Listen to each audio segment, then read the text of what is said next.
Welcome to Macworld, and welcome to our countdown of the 10 best ever iOS games. The most brilliant games we've ever played on the iPad, iPhone and iPod Touch. At number 10, it's Limbo. Look away now, Candy Crush fans. Thematically and visually, Limbo is incredibly bleak and incredibly dark. All silhouettes, shadows and barely glimpsed horrors. But it's also uniquely beautiful. You control a little lad wandering through an unbelievably cruel and hostile world in search of his missing sister.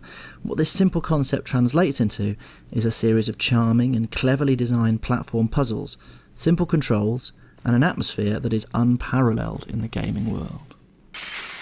Our number 9 pick is pretty much the polar opposite of Limbo.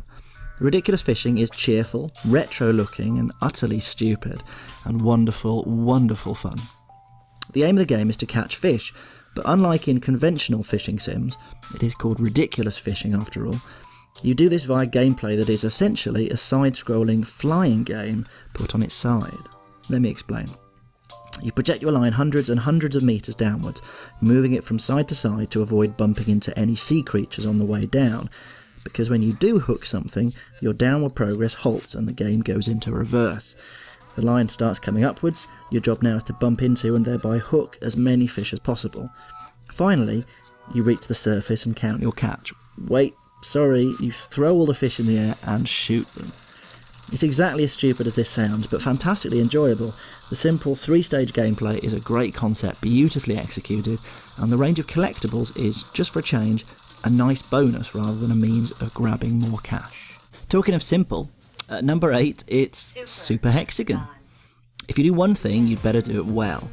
Luckily, this game executes its single, repetitive mechanic with consummate skill. You're a little hexagon at the centre of a rapidly rotating set of wireframe shapes, and you have to move a cursor around the hexagon to avoid the shapes as they move inwards. It gets faster and faster, and the patterns become more and more difficult to track, and the hectic music contributes to the sense of adrenaline and danger. Your aim on each difficulty setting is to survive for just 1 minute, and most of the time you won't get anywhere close, which gives an idea of how fast, how bite-sized, and how challenging this brilliant game is. Number 7 is a game that used to be known by a different name. I hope you'll excuse my language for a moment. On the PC, it was called Stealth Bastard Deluxe, Tactical Espionage Arsehole, but you can't get away with that kind of thing on the App Store. Stealth Inc. is a fast, tight, tough and funny puzzle platformer in which you send an endless line of adorable clones to their deaths, impaled by spikes, crushed by descending ceilings, or fried by lasers, across a series of brutally unforgiving levels. You'll need to combine careful planning and fast twitch hand-eye coordination to find a way through, let alone set a decent time. And the game is particularly cruel when you inevitably fail, throwing up abusive, mocking messages whenever you fall for its traps. You'll keep playing though, because Stealth Inc. is great, which is why it's here at number 7. Number 6 is The Room 2. This is the nearest thing to a horror game in this top 10. It's not a genre I'm massively keen on, but the creepy elements in The Room 2, creepy is the word rather than out and out scary, work for me because they're combined with rich, evocative graphics and cunning puzzles. It's a room escape, as the name suggests. In each level you have to solve puzzles, collect items, unlock boxes and do whatever it takes to get out. It's utterly gripping, as my largely ignored family could have told you last Christmas, but its visual ambition is also testament to the power of the iOS platform and the imagination of developers now working in that sphere. The only board game to make this list, Puerto Rico, is my number 5. I used to joke with people about how middle class, how non-violent and educational this game was, but that was before it got its hooks into me. You're colonists settling the island of Puerto Rico, planting crops, building factories and recruiting workers. But it's got a killer gameplay mechanic.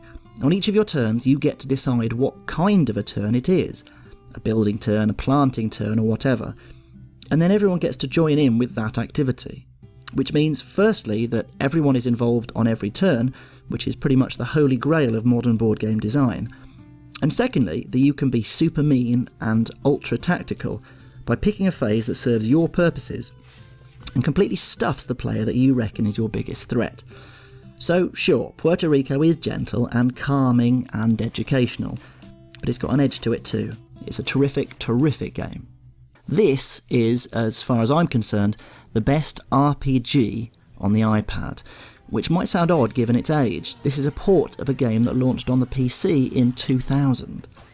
But in some ways, being 14 years old is an advantage for this game, because many of the things it does so well simply aren't done anymore, and would never be attempted when developing specifically for the iOS platform. It's vast, deep, statty, text-heavy, packed with story and lore, and incredibly geeky. One of the most faithful interpretations of 2nd edition Dungeons & Dragons in video gaming. It's also very expensive by App Store standards, but the hours of pleasure you will get from this game, wandering around, slaying monsters, upgrading your characters and saving the world, make it well worth your money. That's Baldur's Gate 2 at number 4. The game that launched 1,000 clones. Threes is the brilliant puzzle game that was ripped off by 2048 and all of its scumbag mates. A superb number-based tile pusher in which you bump ones into twos to make threes, threes into threes to make sixes, and so on, doing your best to build the biggest numbers you can and stop the screen filling up completely. It's elegantly designed, charming to look at and listen to, and highly addictive. And that's about all there is to say about it, which is perhaps a mark of the purity of Three's brilliance. Play it and you'll understand why we've named it our number 3 iOS game of all time. At number 2, it's Monument Valley. What a beautiful game this is. Inspired by the optical illusions of M.C. Escher, Monument Valley's puzzles are set in a series of weird, reality-defying structures in which you can do whatever you like, provided you can make it look possible. By rotating objects and manipulating the viewpoint, your little character can defeat gravity and logic itself. The sweet, characterful graphics are perfect. The sound is perfect, the puzzles manage to be atmospheric while taxing the brain, and their difficulty is perfectly calibrated. The only issue some have had is that Monument Valley is relatively short, but I think it's exactly as long as it needs to be. So which game managed to beat Monument Valley to the top spot? It's FTL, of course.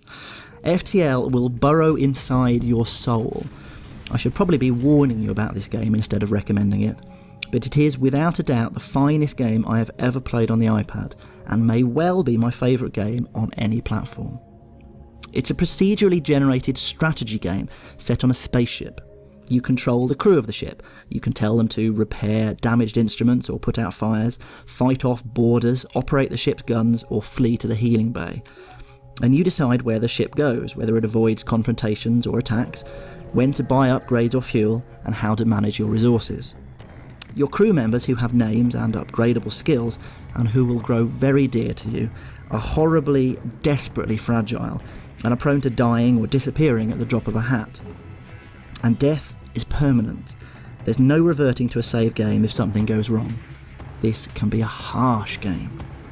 But the thrill, the tension, you're always playing for keeps in FTL because the save game safety net has been taken away, and this makes combat incredibly exciting.